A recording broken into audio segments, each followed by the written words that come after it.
Okay po. Tayo po ay nasa week number 6 ng ating series called Kingdom Realities. And alam niyo po, na-excite ako nung nakaraan. 89 ko na yung series natin. Matatapos po ito November pa.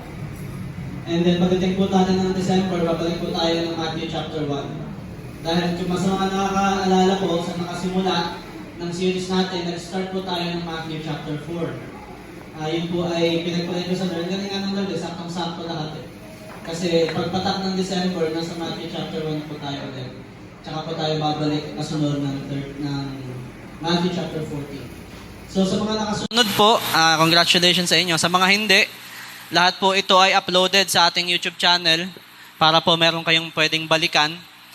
Tingnan nyo na lang po doon kasi napakalaking bagay po. Alam nyo, pag nakaseries po yung ating topics in one book, mas mauunawaan po natin kung ano ba yung intention ng author, kung bakit po sinulat ito ni Matthew.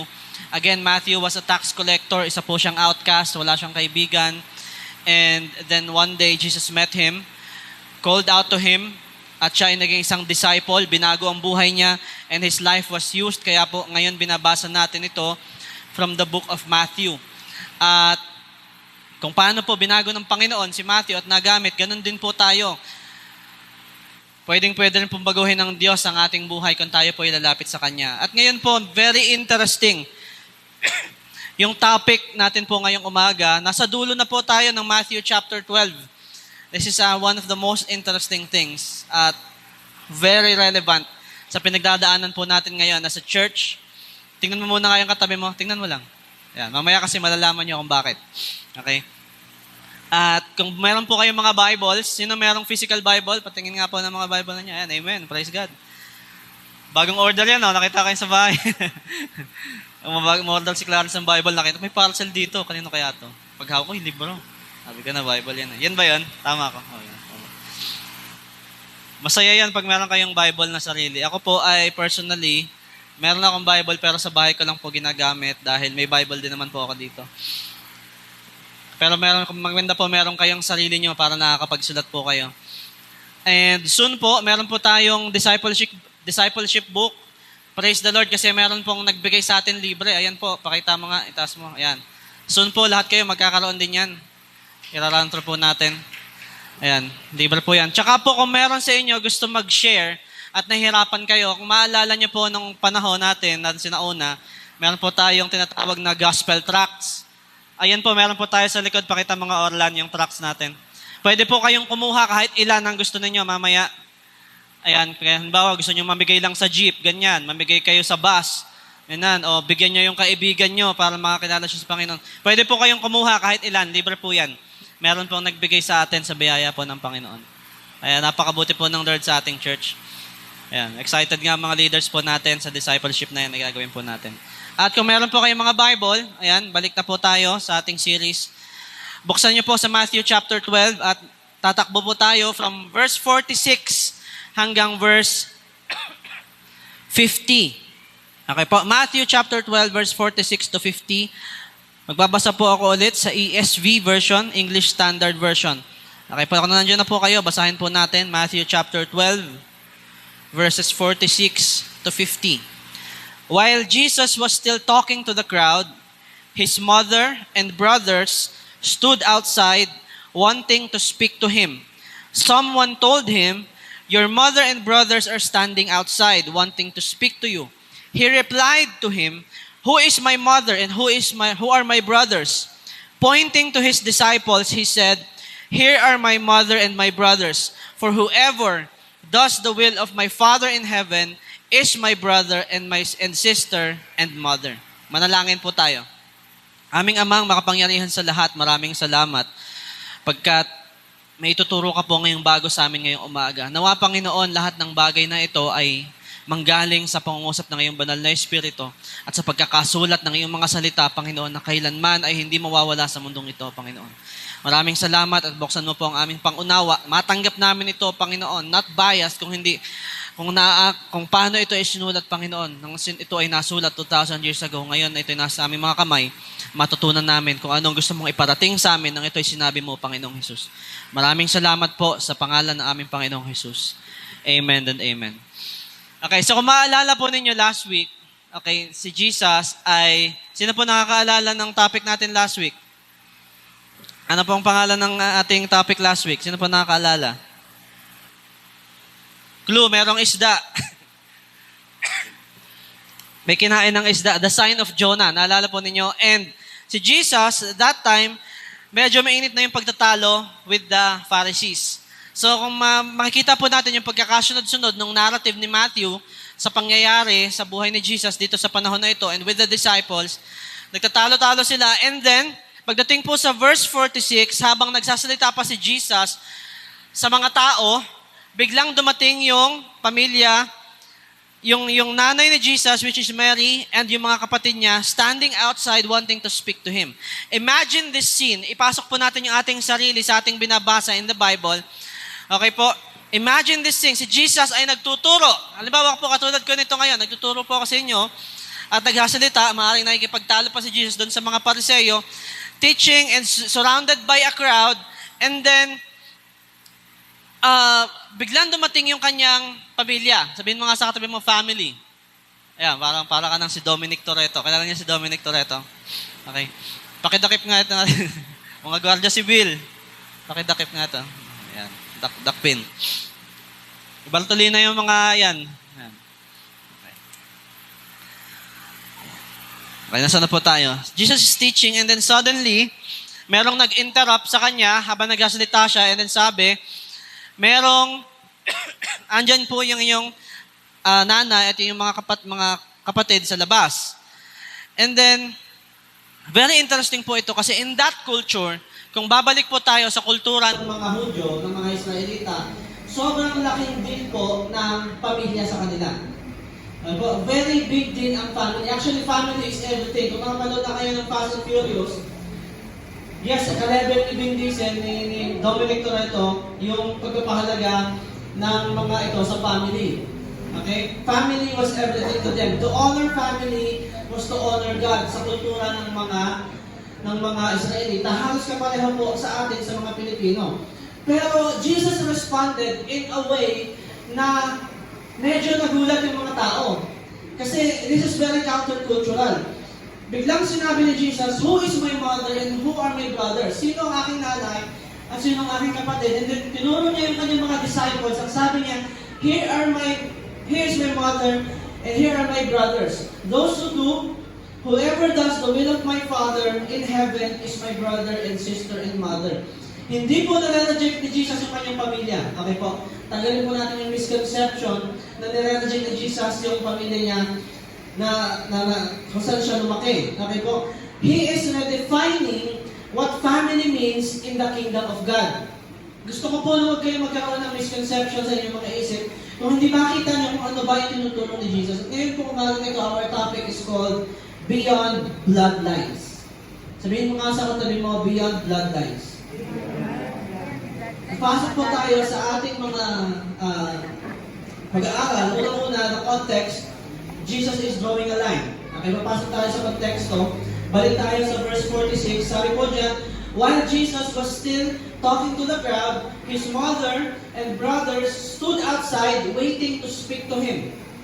Someone told him, your mother and brothers are standing outside wanting to speak to you. Para sabi ko sa inyo kanina, para sa mga Hudyo, para sa mga Israelita, ang pamilya is an identity. Family was an identity. Kapag naalala niyo po sa mga mahilig dito manood ng mga palabas, mga medieval stories, kapag pangalan mo, okay po, ang pagkakasulat doon ni Matthew, this is the genealogy of Jesus Christ, the son of Abraham, the son of David. Showing kung saan nanggaling yung bloodline ni Jesus. Na yung bloodline niya ay nagsimula sa forefather nila, which is Abraham, and exactly in the line of David. Sobrang laking deal po nito sa kanila. It was an honor when you are tied to the line na tinitingala sa inyong lugar. Okay? And if you are not from that bloodline, sadly to say, you were often overlooked. Minsan, hindi ka nakikita masyado. Minsan, na-overlook ka o hindi ka napapansin because of your bloodline. But Jesus, okay, And this time reveals a deeper reality. Bilang pinag-uusapan po natin ng kingdom realities, the reality that is earthly ties are temporary. Totoo po yan. Amen po? Tama ba ako? Earthly ties are temporary. Tingnan mo yung katabi mo. Maaaring dumating ang panahon, iiwanan ka din yan. Pinili man or hindi pinili, kung sakaling, lahat tayo mawawala sa mundong ito.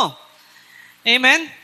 Gusto mo natin sa hindi, o gusto mo natin na kasabay natin talaga mamatay yung mga asawa natin, o yung mahal natin sa buhay. Pero madalas hindi ganun eh. Madalas merong naiiwan at merong nauuna. Tama? Yun ang katotohanan. Pero ang tinuturo kasi ni Jesus dito, ang katotohanan that earthly ties are temporary, pero the kingdom ties are eternal. Ibig sabihin, kung ang iyong pamilya ay nasa kaharian ng Diyos, it will be eternal. Hindi kayo magkakahiwalay lang kayo saglit sa mundong ito, pero darating ang panahon, magkikita-kita rin tayo. Amen? Kaya nga meron tayong joy.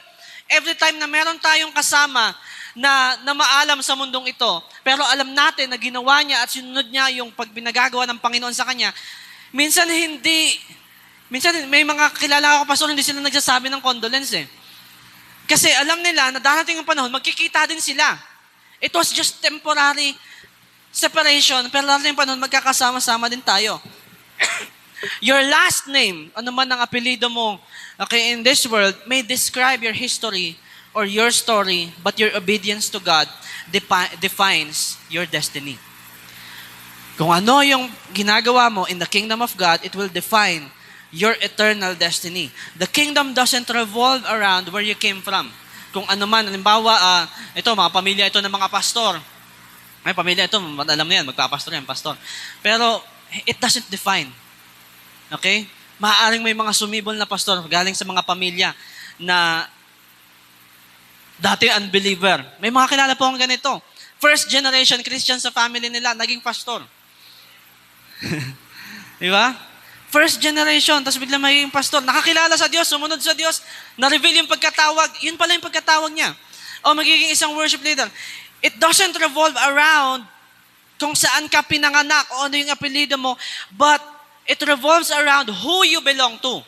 And if you belong to Jesus, it means doon magre-revolve yung kingdom, ay yung identity mo in the kingdom, kung alam mo kung kanino ka nabibilang. And let us be real, okay? We live in a world right now obsessed with identity. Kaya po ito tinatama natin dito sa church na ito. We live in a world very obsessed with identity.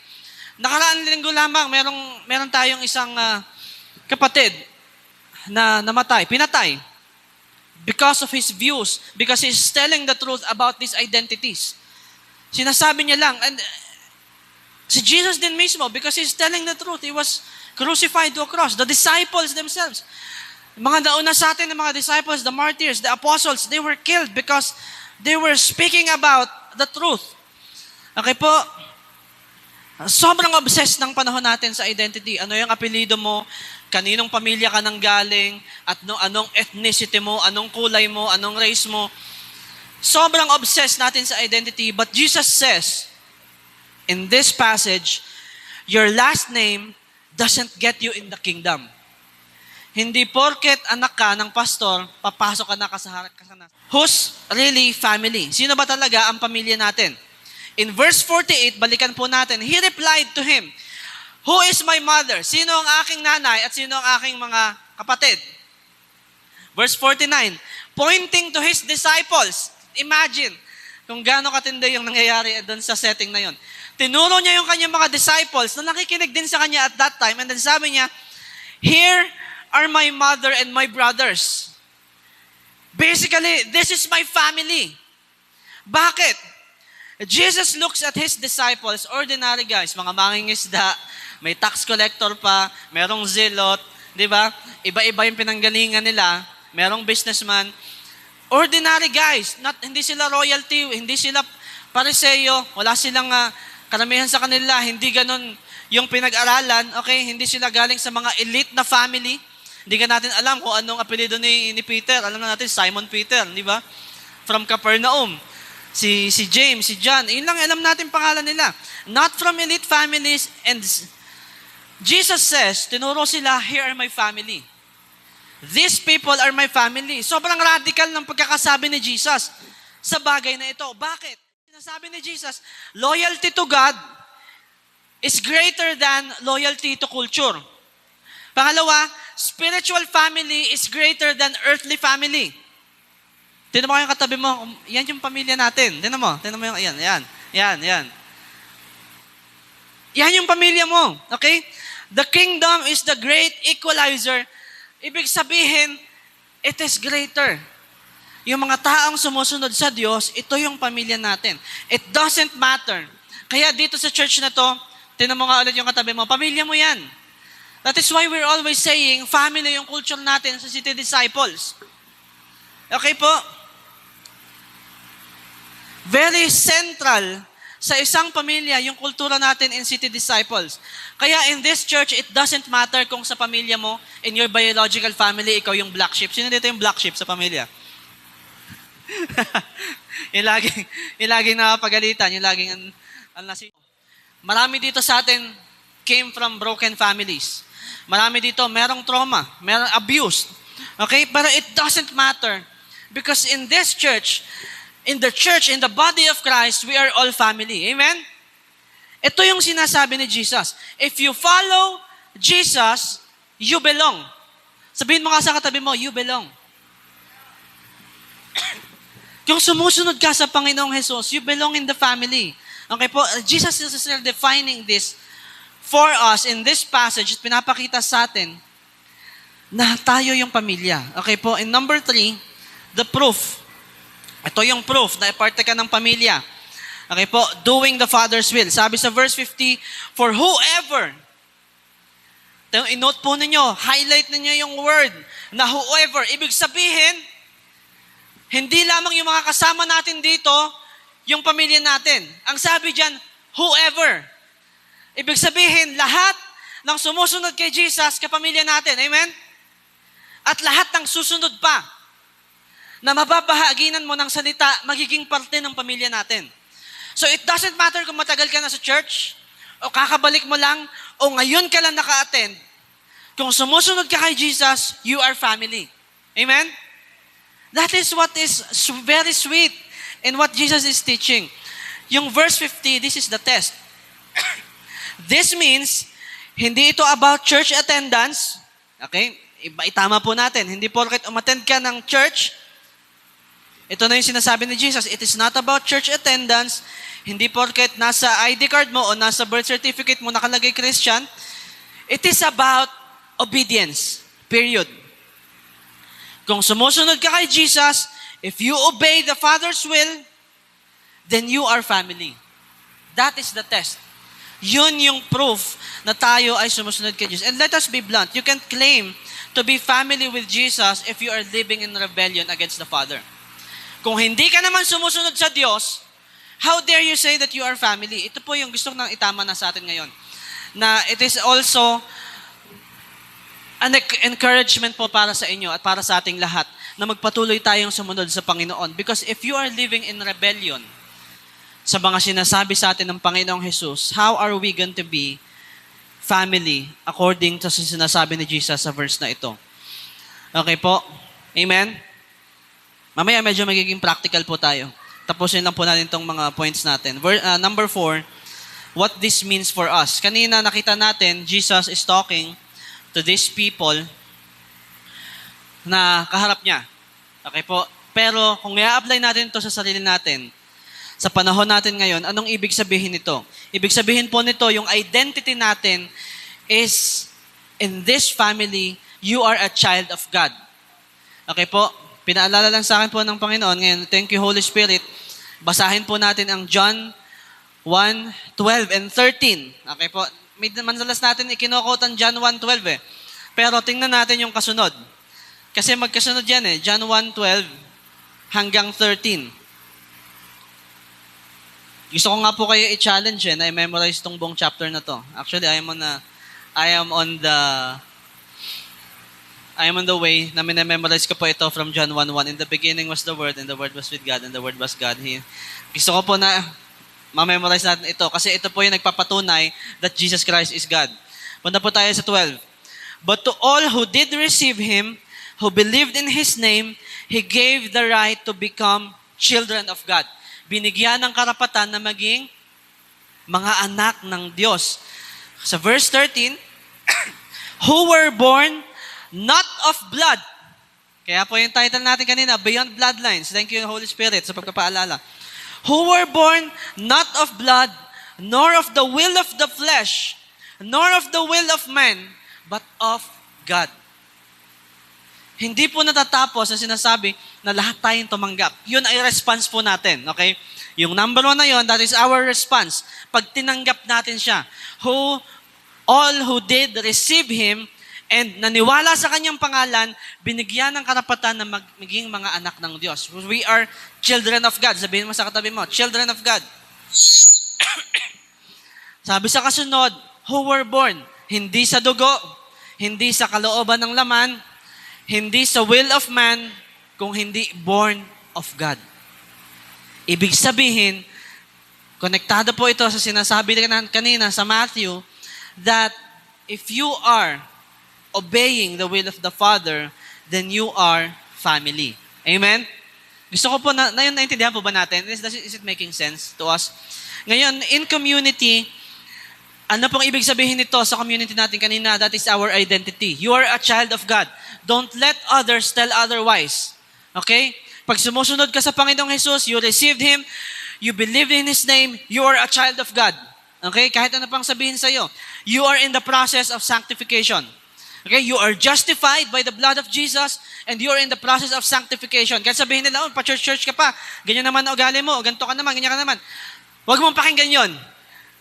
The Bible is saying that you are a child of God, okay, and you are in the process of sanctification. Mababago yung ugali na yan over time. Hindi yan instant. Hindi yan, tumanggap ka kay Jesus, kinabukasan, anghel ka na. Imposible yon. Okay? Habang buhay tayo sa mundong ito, araw-araw may binabago ang Diyos sa atin. Okay? Kaya tandaan natin yung identity natin palagi. Okay? Kaya pinakamaganda nga kapag nade-discourage ka, alam niyo yung pinaka-sweet na encouragement sa atin. Sa totoo lang, yung purpose statement natin eh.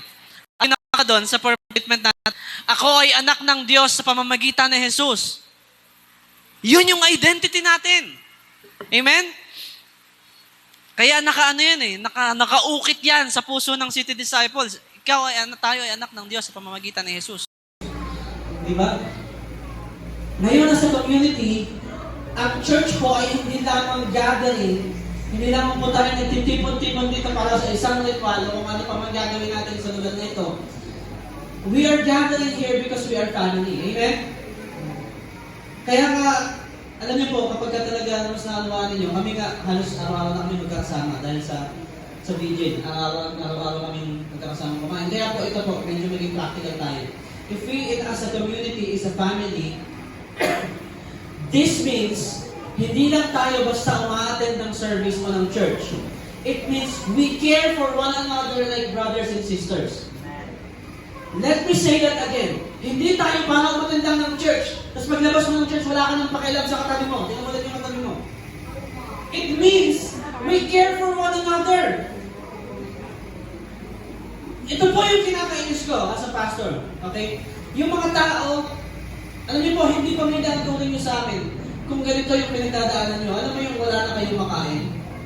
Meron kayong problema, tapos hindi nyo sasabihin sa amin. Wala kayong pagsasabihin sa church. Para saan ba't naging pamilya tayo? Kung hindi nyo rin sasabihin na isang araw na pala kayong hindi kumakain. May mga ganun eh. Kaya nga po, ito pa, meron tayong pinapaaral sa Bible School, na si Dave. Minsan wala yung pamasahe, minsan wala paghapon yan, hindi yung kakain. Pag uwi yan, wala pa yung kakainin. At ito namin, kumain ka natin gabi.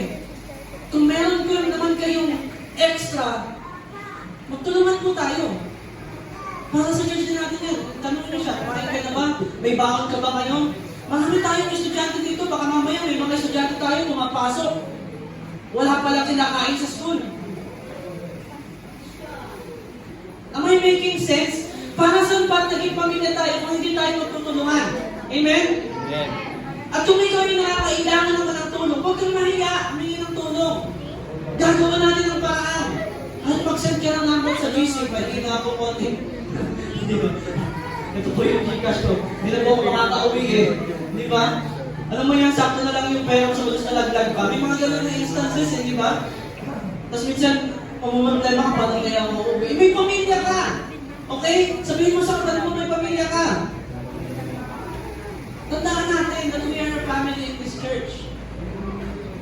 At yung mga kapamilya mo in this church, sa biyaya ng Panginoon, hindi madamot. Amen? Kaya mga yung tabi mo, kung hindi madamot, yan. Kaya ka dito sa church, anong pagtulong natin? Magkain na. Sabi nga ng mga founders natin dito. Pastor David, Pastor Joseph, ano daw menu natin? Adobo daw, tsaka coke. Di ba, hindi nyo na sila nakita hindi nyo sila naabutan. Pero si Pastor Joseph, paborito niya adobo. Si Pastor David, paborito niya coke. Yan, go. Kaya yun, di ba? Parang silang binawian ng coke. Sorry po, huwag nang panood nila. Pastor David, na-operahan dahil sa coke. Si Pastor Joseph, dinadialysis dahil sa coke. Pero, beyond that, naging kultura natin na magkakasama tayo kumakain kasi yun ang ginagawa ng pamilya. Bakit hindi pa natin lubos-lubosin? Di ba? Bakit hindi pa natin lubos-lubosin ang maunawaan natin na kapag kailangan ng tulong, nandito yung pamilya natin. In City Disciples, we are family, we are one family. Amen? Amen po ba? Am I making sense? As a community, kailangan we care for one another as brothers and sisters. Na totoo mo yan kapamilya. Kasi yan talaga yung totoo mong kapamilya. Pag nawala ka sa mundong ito at kumikita mo yung mata at nawala ka yung hininga, pagmulat mo, kasama mo ang Diyos, yan din yung kasama mo. Kasawa ka sa mukha niya na habang buhay kasi habang buhay kayo magkasama niya. Kung ligtas na ba kayo? Amen? Amen? Dito hindi pa ligtas, pero sabi niyo kami mamaya, make salvation clear. I-assure natin yung salvation ninyo para kung dumating ang panahon, wala tayo sa mundong ito, pagmulat niyo tayo pa rin magkakasama. Amen? We are family. And kasunod po nito, what this means for us, yung mission natin, our calling as a church is to invite others into this family. Hindi sarado yung pamilya natin na ito, tayo na lang yung pamilya. Hindi. We invite others, lahat ng papasok sa pinto na yan, at tatawag sa pangalan ng Panginoong Jesus, at maniniwala at susunod sa Kanya, ay magiging kapamilya natin. That is our mission. Okay po? We are thinking of new things. We are thinking of new ways. Nagpo-provide tayo ng mga bagong bagay at yung mga tracks para mas lumaki yung pamilya natin. Para pag dumating yung panahon, tayo yung magkakasama. Maraming buhay ang mga bago sa biyaya ng Panginoon. We invite others into this family by living and teaching the will of the Father. Itinuturo po natin ito at sinishare natin sa iba. Malaman natin ang pamilya tayo sa lugar na ito. Ang pamilya tayo ng Panginoong Jesus. Amen? You are a child of God. And number 5, living beyond bloodlines. Living beyond bloodlines. Again, balikan natin, okay? Hindi sinasabi ni Jesus na i-dishonor mo yung iyong family. Isa po ito sa moral law. Okay po? Isa po ito kasama sa 10 Commandments. In the moral law in the Old Testament, hindi natin dapat i-dishonor ang ating mga magulang, ang ating pamilya. Jesus is not saying to dishonor our earthly families. He himself, Jesus himself, is a family man. Okay? He cared for her mother from the cross. And He is just telling us today na i-prioritize natin yung ating eternal family. At tulad nga ng sabi ni Charlie Kirk, di ba? God, family, country, in that order. Ibig sabihin, mauuna lagi ang Diyos at ang pamilya natin sa Diyos. And then, kung ang pamilya mo, yung earthly family mo ay hindi pa nakakakilala sa Diyos, gawin mo ang lahat para madala sila sa Diyos. Kung hindi sila magbabasa ng Bible, gawin mong Bible yung buhay mo. Ibig sabihin, isang buhay mo, yung tinuturo ng Bible para makita nila, bakit nagbabago itong anak ko? Bakit iba din nangyayari sa kanya? Magtataka yan. Darating pa lang sasama yun sa'yo sa church. Amen? Ito yung sinasabi natin. Prioritize our eternal family.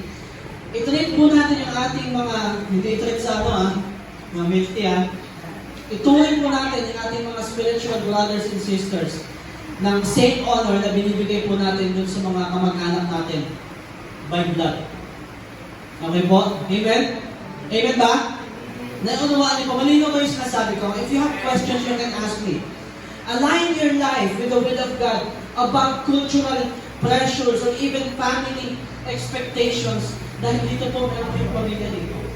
Okay? Kung meron sa inyo, kahit nga dito kasimple, kung meron sa inyo nahihirapan sa pag-aaral, nahihirapan sa topic ninyo, kung ano man yung algebra man yung calculus, may mga kuya kayo noon na dito na nag-aaral na yung mga bagay na yan. Dalhin niyo sa church, yung assignment ninyo, magkita-kita kayo sa labas. Pagtulong-tulungan niyo sa inyo, just to make sure na lahat kayo ay magiging maayos. Kasi pamilya tayo, amen? Even as simple as that. As simple as this, pwede tayo magtulungan sa lahat ng bagay. Okay po?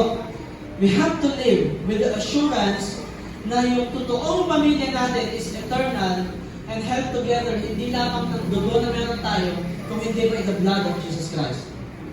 By the blood of Jesus Christ Himself. Kaya po to conclude all this, dito po tayo tapusin po natin dito. This is actually very short compared sa mga iba nating topics. Pero alam ko na naunawaan niyo po ang sinasabi ni Jesus sa bagay na ito. Amen? May these words change kung paano po natin i-view yung katabi ninyo mamaya. Okay? Amen? Kaya nakakatutuwa ko dito sa church natin kasi meron tayong hatid sundo culture, di ba? Sa ibang church walang ganyan eh. Totoo lang. Sa ibang mga kaya sinashare natin yan sa kanila. Kasi bahala ka sa buhay mo, paano ka uuwi kahit gabi na. Dito hindi ka papauwi ng gabi, hahatid ka, susunduin ka. Kakasama tayong kumain. Amen? Bukas ang mga bahay. Kung gusto mo makikain, bukas ang mga bahay. Totoo yun. Amen? Tama ba? Bukas ang mga bahay. Gusto mo makikain kila Ate Bel. O sa kay nanay, o kila mama dyan. Okay, bukas ang mga bahay. O sa amin, bukas ang mga bahay. Okay? Because we are family. Okay, mamaya makikain na tayo. Hindi, makikain kami mamaya. Mamaya magkakain na naman yung mga yun dyan. Di ba? Magluto kayo. Kami makikain kami sa iba kasi invited kami sa invited kami, makikain kami sa iba. Ibang family, pero family din natin sila. Ang GWSCC, family din natin sila. Anniversary po nila ngayon. Sayang lang kasi umaga, pero kung hapon yun, sigurado natin tayo lahat. To conclude all this, family names, kung ano ka man apelido mo, okay, your reputation, yung history, lahat yan it will fade. Lahat yan temporary, lahat yan mawawala sa mundong ito. But in the kingdom of God, there is a family that will never fade. Ibig sabihin, yung bond po natin dito sa church, as a family, it is eternal. Amen? Sabihin, magkakasama tayo kahit mawala tayo sa mundong ito.